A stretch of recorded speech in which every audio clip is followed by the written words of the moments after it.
Good day, I'm Stephen McHugh and this is your JIS news for Wednesday, June 20. Cabinet is expected to be briefed on the operations at state-owned oil refinery Petrojam at its next sitting. The Permanent Secretary in the Energy Ministry and Petrojam senior management will attend and present a report addressing several allegations about the oil refinery that are in the public domain. In the meantime, Cabinet met last night and approved 3 new Jamaican board members of Petrojam Limited. They are former Chairman of Supreme Ventures Limited, Paul Hu, and former Vice Presidents of Scotiabank, Rosemary Pilliner and Hugh Wayne Powell. Their appointment follows Monday's resignation of the former Jamaican members on the Petrojam board. The resignations were received and accepted by Energy Minister Dr. Andrew Wheatley after meeting with the board on June 15. Parliament has adopted the report of the CARICOM Review Commission led by former Prime Minister Bruce Golding. The adoption comes ahead of Jamaica's chairmanship of the CARICOM Heads of Government meeting in Montego Bay this July. Prime Minister Andrew Holness received the report in March 2017 and tabled it in the lower house on February 6 this year.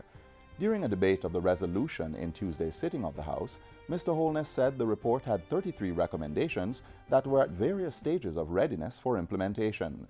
They include ways to increase CARICOM's efficiency and approaches to forge strategic partnerships in the CARIForum grouping.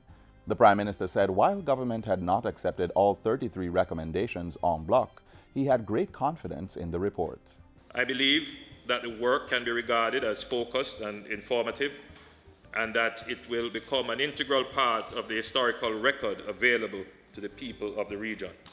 Leader of the opposition, Dr. Peter Phillips, said the report was an extensive and representative national effort. I think it represents an important and good starting point. Indeed, what I would propose is that it becomes the template, in effect, that we should ask the heads of government of CARICOM to utilize. The revised foreign trade policy is to be tabled in Parliament as a white paper shortly. Foreign Affairs and Foreign Trade Minister Senator Kamina Johnson-Smith says the updated policy framework is necessary to accommodate all trade strategies, projects and programs. These include the National Export Strategy, the National Growth Inducement Strategy, and the National Aid for Trade Strategy.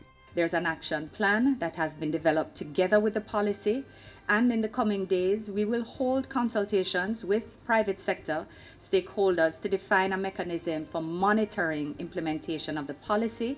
Minister Johnson-Smith was addressing a media briefing Tuesday on the island's foreign policy initiatives. Work on the foreign trade policy continued from 2011 to 2015 and was approved by Cabinet in 2016. A destination assurance policy and strategy is being developed to improve product quality and increase visitor confidence in the tourism sector.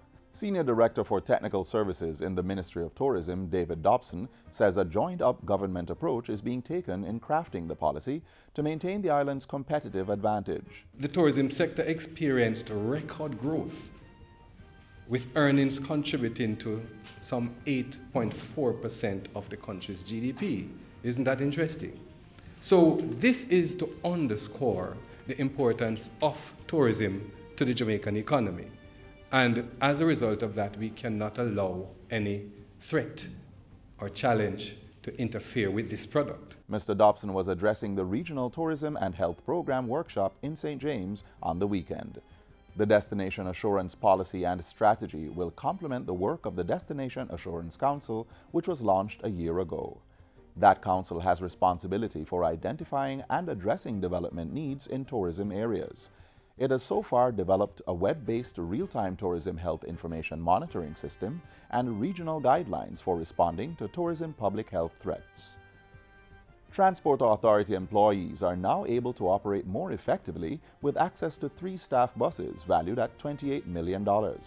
The 2 Toyota Coasters and a Toyota JIS were handed over by the Ministry of Transport and Mining on Tuesday.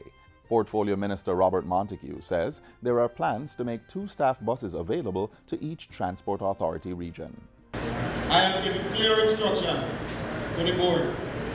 Make sure that the drivers will get to carry my workers are the best in the business. We are the transport authority, and our drivers must set an example to other drivers. 2 of the buses will remain in Kingston and 1 will go to the Montego Bay region. And finally, thousands of students are registered to sit the final Grade 4 literacy and numeracy examinations in their current form.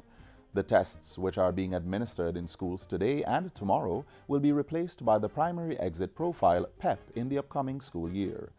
The Ministry of Education says almost 49,000 children are sitting the literacy exam, while a little over 55,000 will test their numeracy proficiency. Students will sit the literacy exam in 1,568 centers and the numeracy exams in 1,769 centers. Accommodations are being provided for special needs students and those who are hospitalized. And that's it for JIS News Today. I'm Stephen McHugh. Thanks for watching.